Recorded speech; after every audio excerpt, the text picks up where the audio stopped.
Ravindra Chaudhary passport office में काम करता था।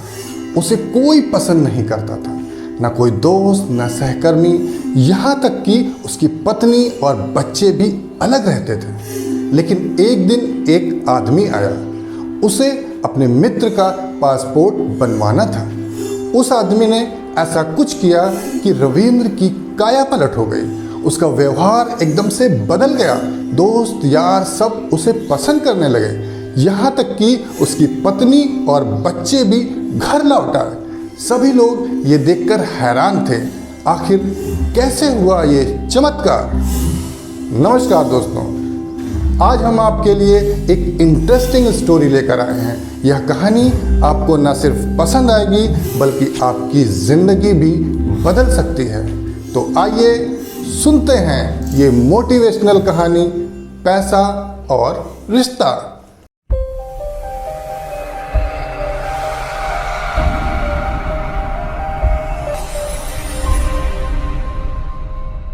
एक बार मैं अपने मित्र के साथ तत्काल कैटेगरी में पासपोर्ट बनवाने पासपोर्ट ऑफिस गया। लाइन में लगकर हमने पासपोर्ट का फॉर्म लिया। फॉर्म भरने के बाद हमने अपने डॉक्यूमेंट चेक कराए और लाइन में लग गए। लेकिन जैसे ही हमारा नंबर आया, बाबू ने खिड़की बंद कर दी। पूछने पर उसने कहा कि समय समाप्त हो चुका है, अब कल आइएगा। मैंने उससे मिन्नत करते हुए कहा, हम लोग बहुत दूर से आए हैं बाबूजी, हमने आज का पूरा दिन खर्च कर दिया है, बस अब केवल फॉर्म और फीस जमा करनी रह गई है, कृपया इसे ले लीजिए। यह सुनकर बाबू बिगड़ गया। बोला, आपने पूरा दिन खर्च किया तो क्या इसके लिए मैं जिम्मेदार हूँ? मैं सुबह से अपना काम कर ही रहा हूँ। अकेला आदमी कितना काम कर सकता है? अगर आपको दिक्कत है तो सरकार से कहो कि ज़्यादा लोगों को बहाल करें।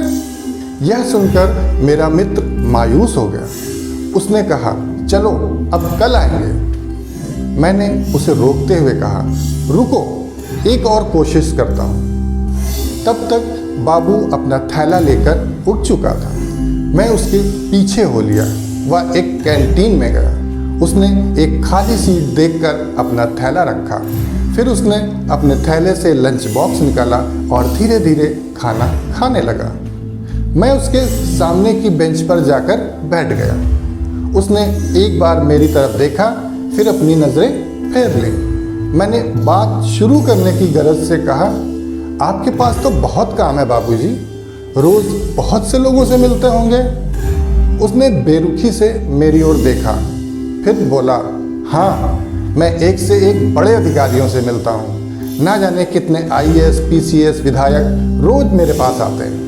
मेरी कुर्सी के सामने बड़े बड़े लोग इंतज़ार करते हैं। हाँ, इसमें तो कोई शक नहीं। मैंने उसकी हाँ में हाँ मिलाई। फिर विषय बदलते हुए पूछा, बाबूजी, क्या मैं आपके खाने से एक रोटी ले सकता हूँ? उसने एक पल के लिए कुछ सोचा, फिर एक रोटी पर सब्जी रखकर मेरी ओर बढ़ा दी। मैंने रोटी का एक निवाला तोड़ा और उसे सब्जी के साथ अपने मुंह के हवाले कर दिया। खाना वाकई बहुत स्वादिष्ट था। मैंने उसकी तारीफ करते हुए कहा, खाना बहुत ही स्वादिष्ट है।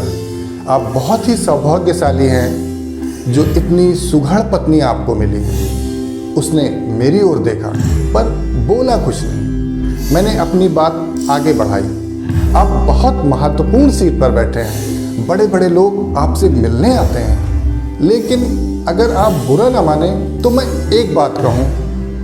कहें? उसने उपेक्षापूर्वक अनुमति प्रदान की। मैंने धीरे से कहा, आप अपने पद की इज्जत नहीं करते हैं। मेरी बात सुनकर वह तड़प उठा, ऐसा कैसे कह सकते हैं? मैंने उसकी बात का जवाब दिया, अगर आप अपने काम की इज्जत करते तो इस तरह रूखे व्यवहार वाले नहीं होते। देखिए, आपका कोई दोस्त भी नहीं है।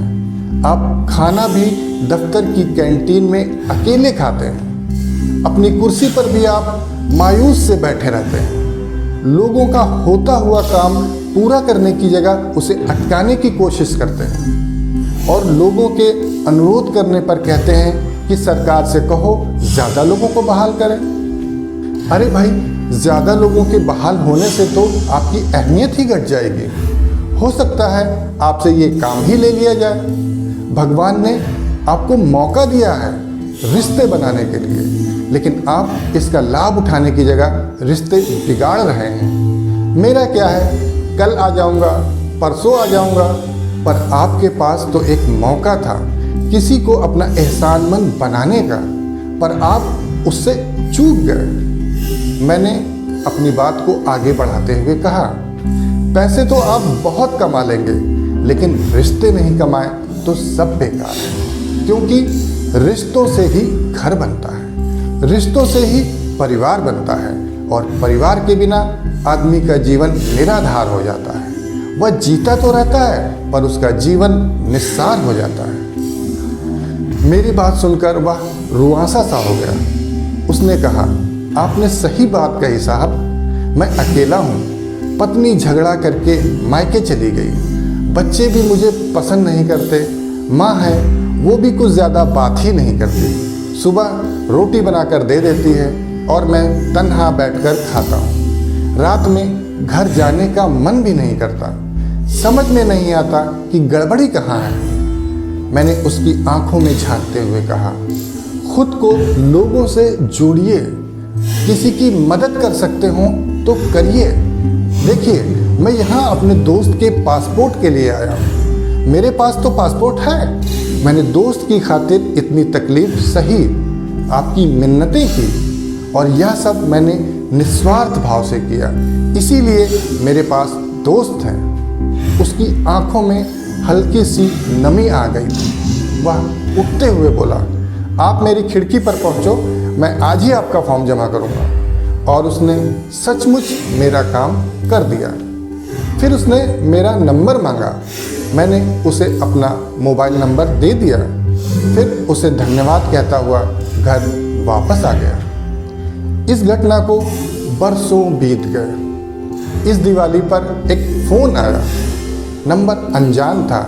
मैंने फ़ोन रिसीव कर लिया।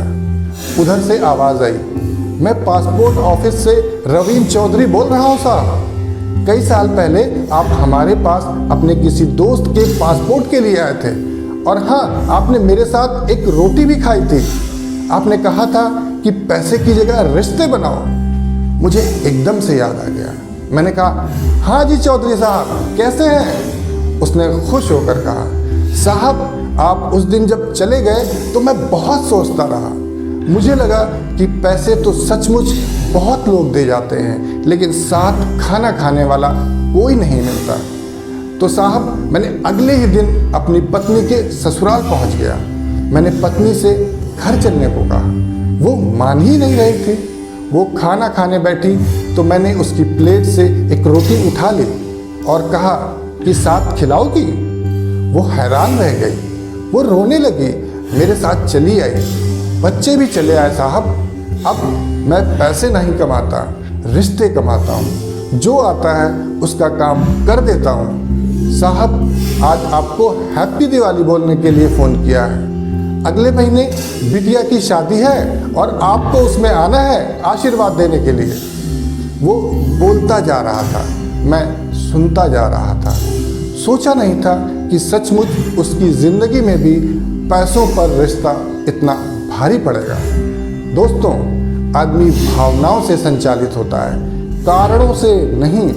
कारण से तो मशीनें चला करती हैं। आप भी रिश्ते बनाकर देखिए, आपकी ज़िंदगी भी रवींद्र चौधरी की तरह बदल जाएगी।